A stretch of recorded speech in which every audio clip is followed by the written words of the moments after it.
semester 5. Jadi pada video kali ini saya akan mempraktikkan video konseling individual dengan menggunakan pendekatan rational emotive behavior therapy atau RMBT dengan metode ABC teknik kognitif. Jadi di sini saya akan menjadi konselor. Selamat menyaksikan teman-teman. Iya, selamat siang. Mari masuk lagi. Selamat siang Ibu. Iya, selamat siang. Mari ya. Silakan duduk ya. Sini, Ibu.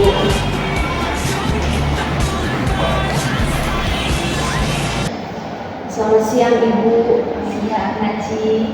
Mohon maaf Ibu, saya sudah ganggu waktunya Ibu ini. Tidak apa-apa, kebetulan Ibu hari ini juga sedang tidak berkesibukan. Oh ya, sebelum kesini tadi, Naci ada mata pelajaran apa di kelas? Tadi kami ada mata pelajaran matematika Ibu. Tapi karena Pak Rudi dia itu sedang sakit, dia tidak masuk Ibu, dan kami hanya diberikan tugas. Ya, sudah saya datang saja bertemu Ibu. Terus tugasnya sudah Naci kerjakan? Belum sih Ibu, sangat gimana ya Ibu? Saya belum mengerjakan tugas. Sebetulnya bukan ini saja sih Ibu, tugas saya banyak sekali. Jadi saya pusing mulai dari mana.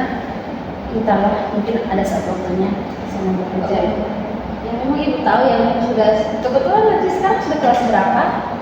Saya sudah kelas 12 Ibu. Oh, memang tugasnya agak banyak ya sebenarnya ya. Jadi kelas 12 ya, Ibu mengerti. Kelas-kelas akhir itu tuh memang sangat-sangat full ya untuk tugasnya. Rencana kedepannya mau seperti apa Naci? Belum tahu Ibu. Saya belum kepikiran dengan selanjutnya. Saya jalan saja. Nah, ya Ibu harap apapun pilihannya Naci itu bisa menentukan karir Naci, masa depannya Naci. Oh ya, hari ini Naci datang sendiri ya ke Ibu ya? Iya Ibu. Jadi, aduh kenapa ya? Saya rasanya ingin bertemu Ibu hari ini. Oke, baiklah. Jadi Naci mau melakukan konseling dengan Ibu hari ini. Ya Ibu. Jadi seperti itu. Intinya saya mau berbagi masalah saya Ibu hari ini. Ibu sangat berterima kasih sebelumnya untuk Naci karena sudah datang bertemu Ibu, mempercayai Ibu untuk mendengarkan masalahnya dari Naci. Perlu Naci ketahui juga dalam sesi konseling kita pada hari ini, Naci tidak perlu ragu, tidak perlu takut untuk menceritakan apapun terhadap Ibu karena Ibu pasti jamin rahasianya Naci itu hanya Ibu dan Naci saja yang tahu. Ibu juga membutuhkan Naci untuk terbuka apapun masalahnya Naci, biar kita bisa menemukan jalan keluar bersama-sama. Iya Ibu. Oke, jadi apakah kita bisa mulai sesi konseling kita pada hari ini? Ya Ibu, bisa Ibu. Posisinya sudah nyaman ya Naci? Sudah Ibu, sudah. Kalau boleh Ibu tahu nih, kenapa sih Naci sebenarnya masalah? Bu, jadi sebetulnya tadi di kelas saya itu tidak bisa berkonsentrasi Ibu, apalagi Pak Rudinya tidak ada dan juga tugas kita banyak, kayak menambah pikiran saya saja. Jadi ya sudah, tadi saya sempat bertemu Ibu Ina, wali kelas saya Ibu. Terus saya menanyakan Ibu Nani, oh ternyata Ibu ada di ruangan, dan sudah saya kesini Ibu. Oke, penyebab dari Naci tidak konsen itu memang tugasnya terlalu banyak ataukah mungkin ada satu dan lain hal yang mungkin memang Naci mesti mendengarkan? Ya mungkin ini nanti akan menjadi akar masalah saya Ibu. Mungkin saya akan menceritakannya, tapi aduh masih Tidak apa-apa Naci, pelan-pelan saja. Tadi kan di awal tadi Ibu sudah bilang apapun masalahnya Naci perlu terbuka supaya kita bisa menemukan jalan keluar bersama-sama. Bisa kan Naci? Kita mulai pelan-pelan saja, tidak apa-apa. bisa. Jadi Ibu, betul sekali yang Ibu sampaikan tadi bahwa sebetulnya tidak hanya konsentrasi, susah berkonsentrasi karena saya itu punya masalah tersendiri begitu Ibu. Jadi mungkin saya akan bercerita sedikit Ibu. Jadi 6 bulan lalu Ibu ada kejadian yang sangat menyakitkan bagi saya Ibu. Ya, jadi sekarang ini saya hanya hidup bersama nenek saya dan juga ayah saya. Jadi saya sudah tidak punya ibu lagi. Ya. Ibu mengerti perasaan sih. Kalau boleh tahu selama 6 bulan terakhir ini, apakah menyenangkan hari-hari itu? Jadi 6 bulan itu kejadiannya rasanya sekarang hampa sekali Ibu. Jadi ceritanya itu berawal dari saya ketika pulang sekolah Ibu. Ketika pulang sekolah, saya itu entah mengapa di hari itu saya ingin sekali dijemput oleh ibu saya. Nah, memang sebelum-sebelumnya saya itu ketika pulang sekolah biasanya dengan ojek online, kalau tidak ayah yang menjemput saya, kalau tidak saya nebeng dengan teman-teman saya. Tetapi rasanya itu hari saya ingin sekali dijemput oleh ibu saya. Nah, tetapi ibu saya di hari itu dia sibuk di kantor karena banyak pekerjaan begitu. Tetapi saya mengabari ibu, pokoknya apapun alasannya saya hanya mau dijemput oleh ibu saya. Jadi ya karena mendengar keinginan dari saya, ibu saya pun rela meninggalkan pekerjaannya dan datang menjemput saya di sekolah. Nah, mungkin selama 15 menit kemudian ibu, ketika saya hendak keluar, saya melihat di seberang jalan itu Ibu ada kerumunan, banyak sekali orang-orang di seberang jalan begitu. Nah, ketika saya menanyakan salah satu orang yang lewat, orang itu mengatakan bahwa di seberang jalan itu ada kecelakaan begitu Ibu.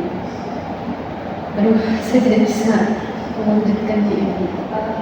Iya, Ibu mengerti perasaan itu sih, tapi karena Ibu juga pernah kehilangan sosok yang Ibu sayang, itu neneknya Ibu, dan itu memang merawat Ibu dari kecil, dan pada saat kehilangannya dia juga Ibu seperti merasa kalau memang agak berat ya, tapi kalau kita hadapi dengan sepenuh hati, kita ikhlas, pasti kita bisa hadapi semuanya ini.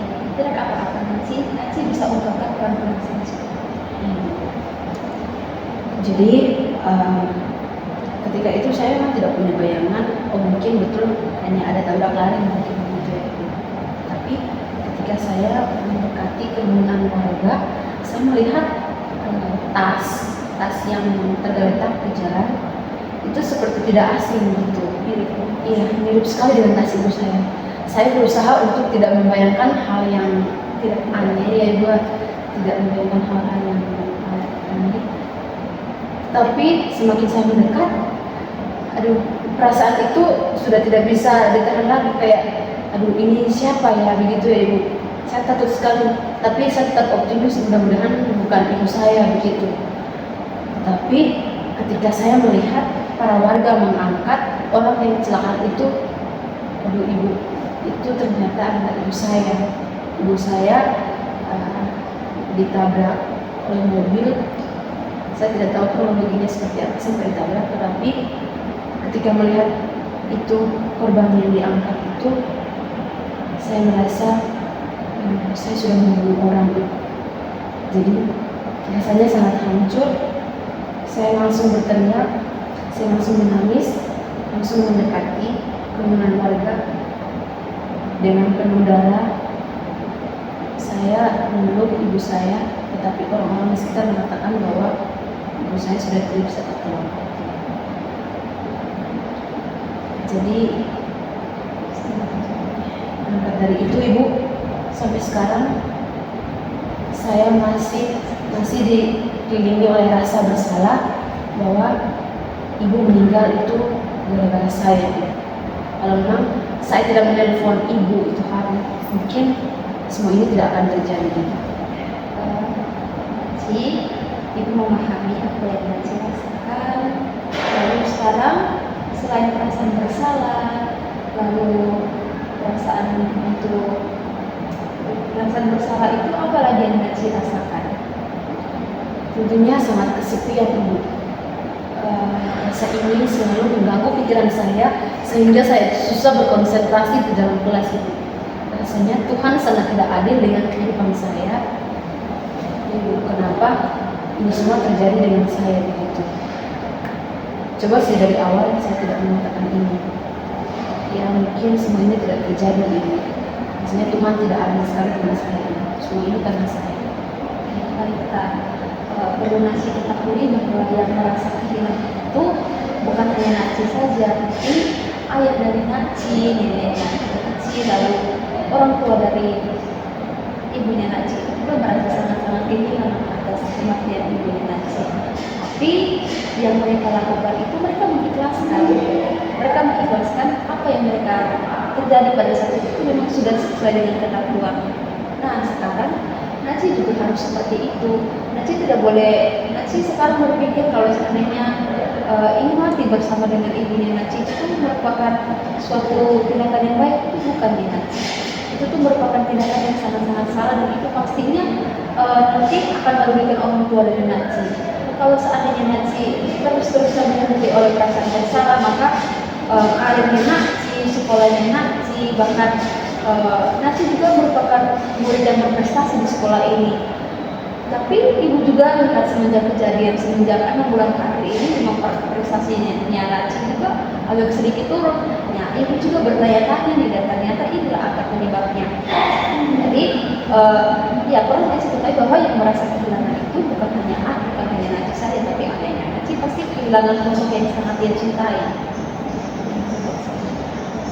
Entahlah Ibu, memang saya juga sering mendapati ayah menangis, tapi memang mereka sangat kuat menerima situasi ini. Tapi saya juga bingung Ibu, itu yang Ibu katakan.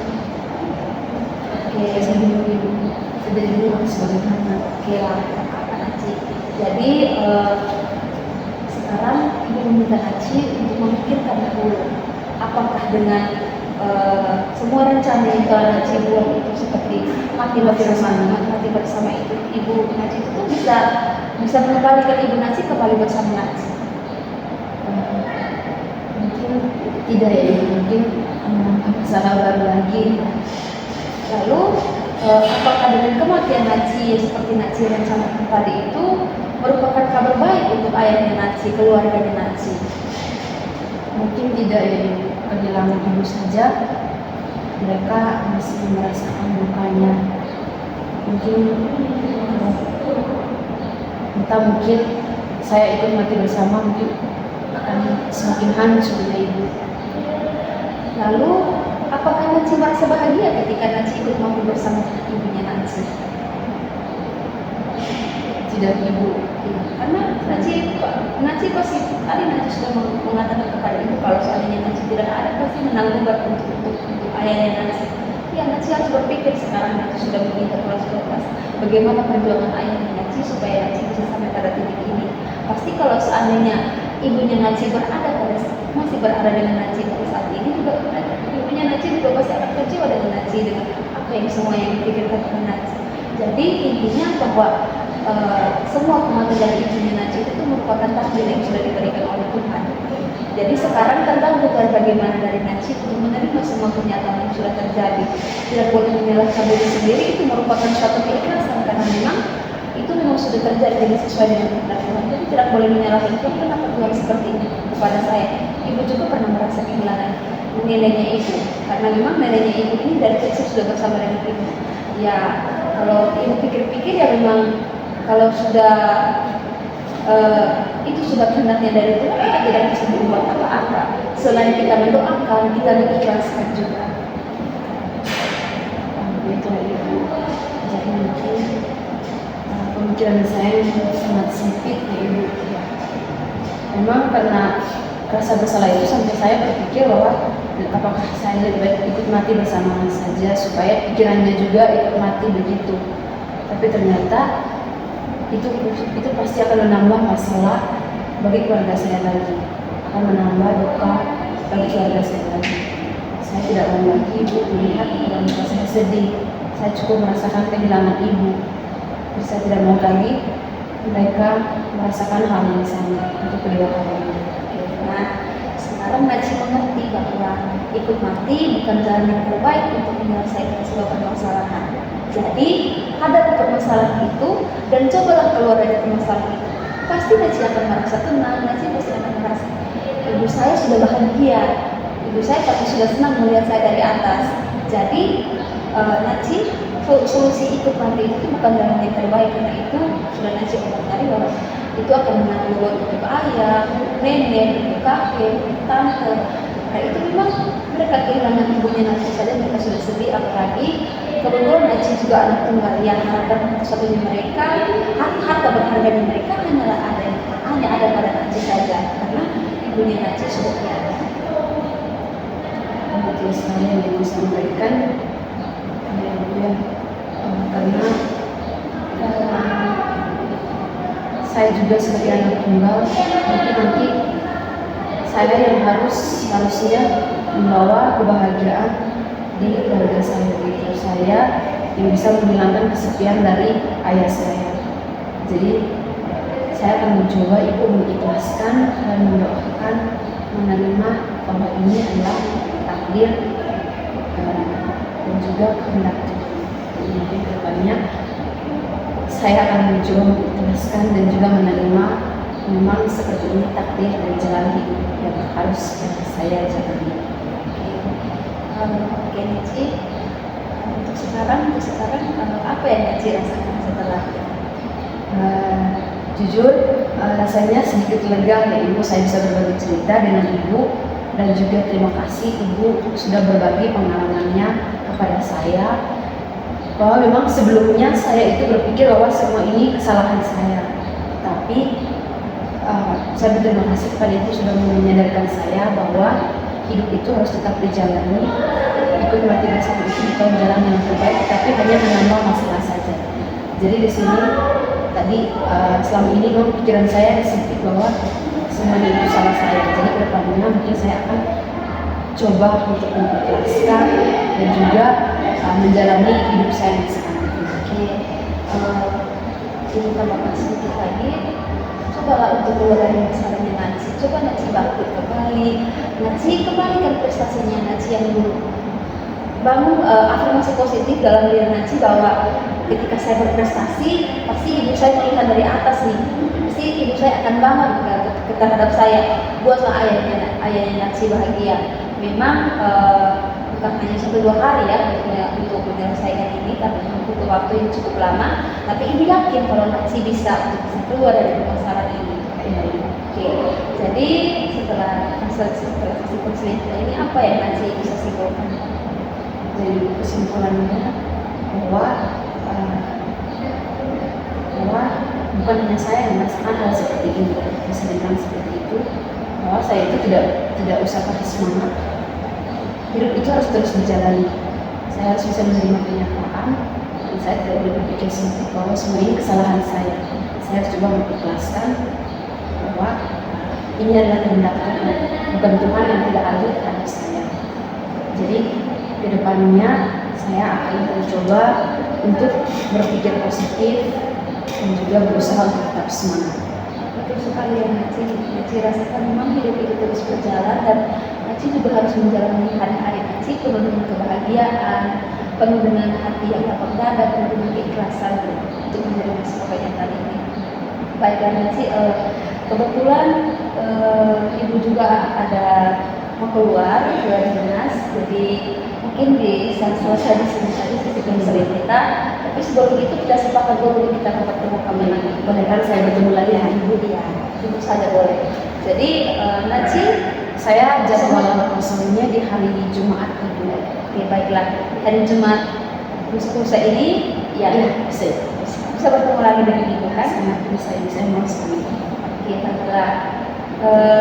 Setelah ini mungkin ada pelajaran apa Najib? Setelah ini ada bahasa Indonesia ibu. Oke, orang tua ibunya ada atau tidak? Oke, jadi dengan pelajaran bahasa Indonesia nanti coba untuk konsentrasi tetap menjalani hari-hari Najib seperti biasa. Iya. Memang bukan 10 hari saja, hadapi saja permasalahannya sampai nanti bisa ikhlas. Terima kasih ya Ibu sudah membantu saya mendengarkan cerita saya. Ini jadi saya semangat. Tetap semangat dan tetap membangun afirmasi positif dalam diri Nancy ya. Terima kasih Ibu. Ya, Saya sama-sama. Hati-hati ya Nancy.